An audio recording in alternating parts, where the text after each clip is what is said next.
Friction. Friction is a phenomenon in which one solid opposes relative motion of another solid.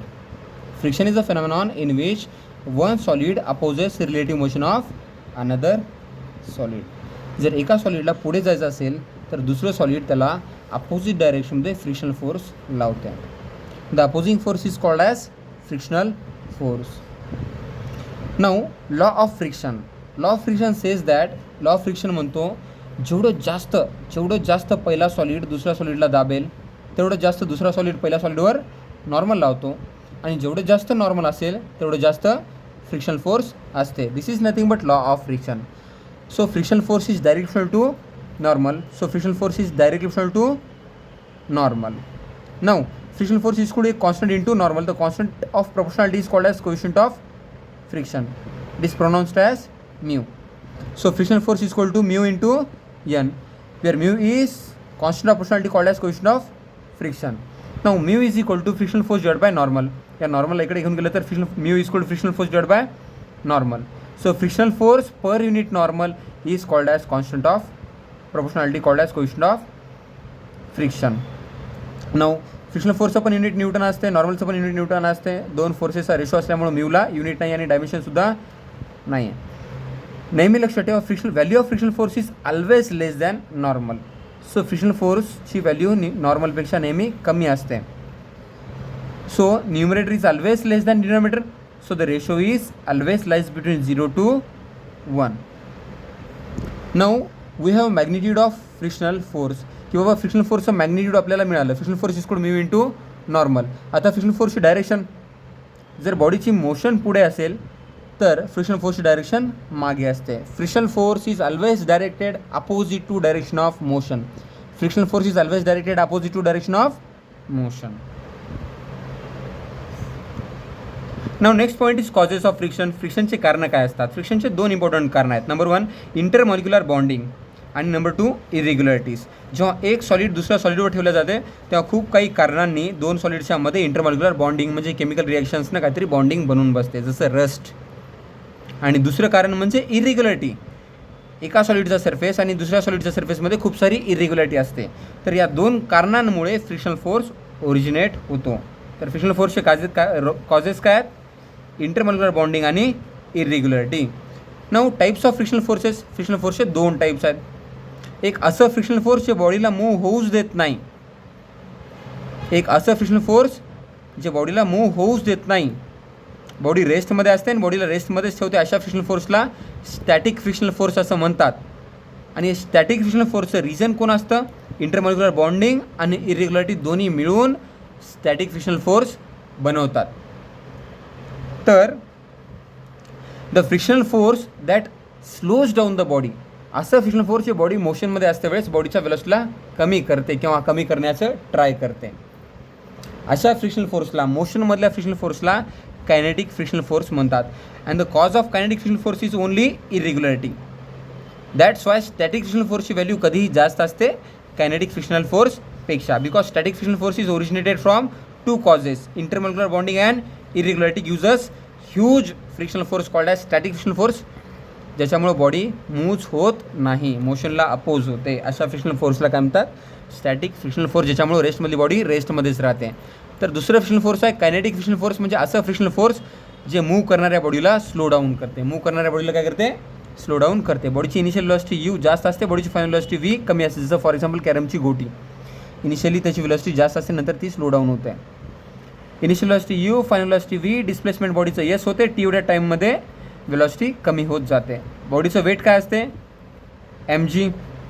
बॉडीचं weight mg असते. Generally horizontal सरफेसवर बॉडीचं जेवढं weight असते तेवढंच नॉर्मल फोर्स असते. दोन्ही सिच्युएशनमध्ये जेवढं वेट असते तेवढंच नॉर्मल फोर्स असते. बॉडी स्टॅटिक फ्रिक्शनल फोर्समध्ये बॉडी पुढे जाण्याचं ट्राय करत असते, म्हणून मागे फ्रिक्शनल फोर्स असतो. बॉडी पुढे जात नाही पण जाण्याचं ट्राय करते, म्हणून मागे फ्रिक्शनल फोर्स असतो. आणि जर कायनेटिक फ्रिक्शनल फोर्स असेल तर बॉडी पुढे जात असते आणि स्लो होत असते. दोन्ही सिच्युएशनमध्ये बॉडीच्या वेट एवढंच नॉर्मल असतं. फ्रिक्शनच्या लॉनुसार static frictional force as well as kinetic frictional force is directly proportional to normal. आणि तिथे कॉन्स्टंट ऑफ प्रोपोर्शनॅलिटी येतो, त्याला म्हणतात coefficient of friction. Static frictional फोर्समध्ये तो coefficient of friction mu static असतो आणि कायनेटिक फ्रिक्शनल फोर्समध्ये तो कोएफिशियंट म्यू कायनेटिक असतो.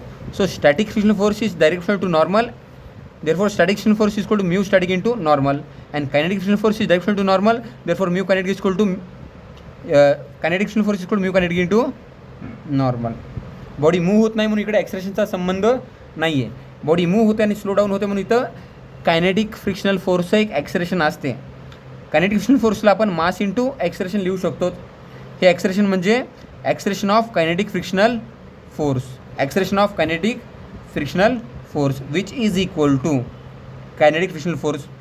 म्हणून कायनेटिक फ्रिक्शनल फोर्सच्या जागी एम ए लिहायचं, is equal to mu into नॉर्मलच्या जागी एम जी लिहायचं, एम एम कॅन्सल होते म्हणून कायनेटिक फ्रिक्शनल फोर्सचं ॲक्सेलरेशन किती येते, म्यू जी. आपण त्याला मायनस का द्यायचं, because it slows down the body, बॉडीला काय करते, स्लो करते.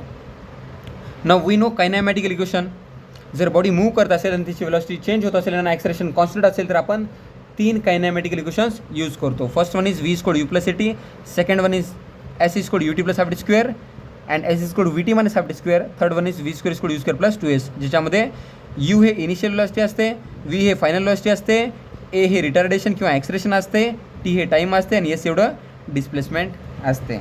या प्रत्येक एच्या जागी आपल्याला मायनस म्यू जी लिहिता येते आणि व्हरायटी ऑफ न्यूमेरिकल्स सॉल्व करता येतात. नेहमी लक्षात ठेवा कायनेटिक फ्रिक्शनल फोर्समध्ये अजून एक फ्रिक्शनल फोर्स असते, रोलिंगवाला फ्रिक्शनल फोर्सची एक स्पेशालिटी ही आहे की rolling frictional force is also directional to normal but also inverse frictional to radius. Therefore rolling frictional force is equal to mu rolling into normal divide by radius. जगाला सगळ्यात जास्त frictional force कोणता असतो तर तो स्टॅटिक फ्रिक्शनल फोर्स असतो, त्याला limiting static frictional force असं म्हणतात.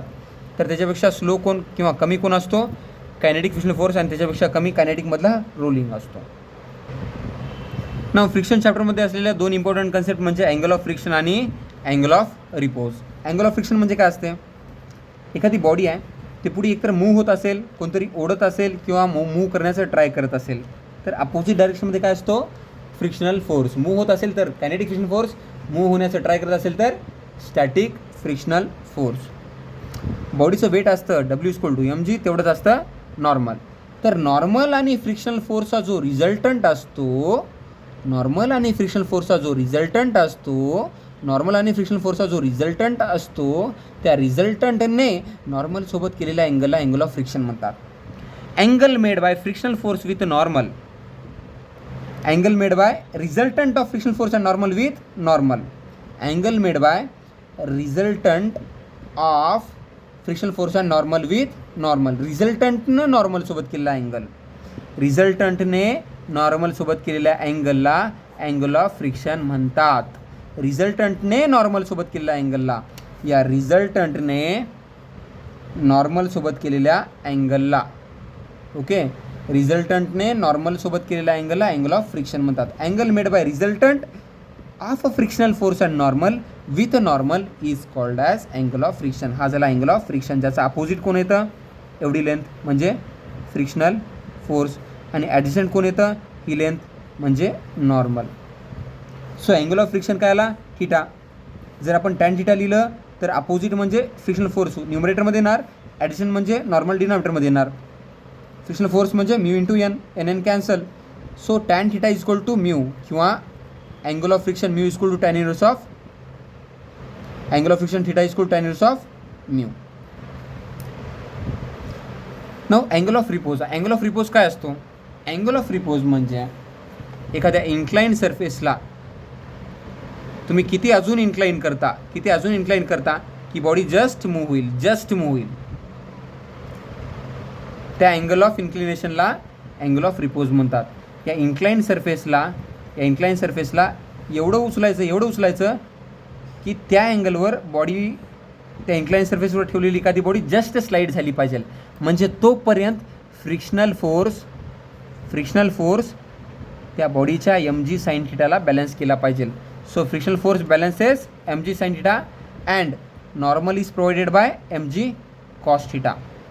अशा अँगलला अँगल ऑफ रिपोज म्हणतात, ज्याच्यामध्ये M G sine theta frictional फोर्समुळे बॅलन्स होतो आणि M G cos theta normal provide करतो. So frictional force is equal to M G sine theta and normal is equal to M G cos theta. Therefore mg cancel and frictional force divided by normal, that means mu n divided by n is equal to sin by cos tan theta. Normal cancel आणि अशा प्रकारे angle of रिपोजचा tan theta बरोबर mu येते, किंवा आपण सांगू शकतो की theta is equal to tan inverse of mu.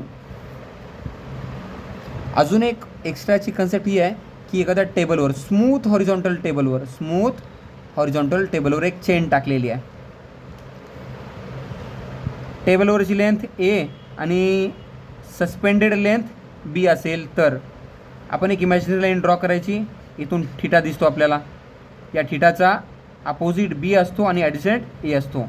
मग टॅन थिटा काय लिहिता येतं, बी बाय ए, जे आन्सर येतं म्यू एवढं. आपल्याला बी विचारतात, ए देतात, बी विचारतात. Answer is B by A equal to mu which is equal to tan theta over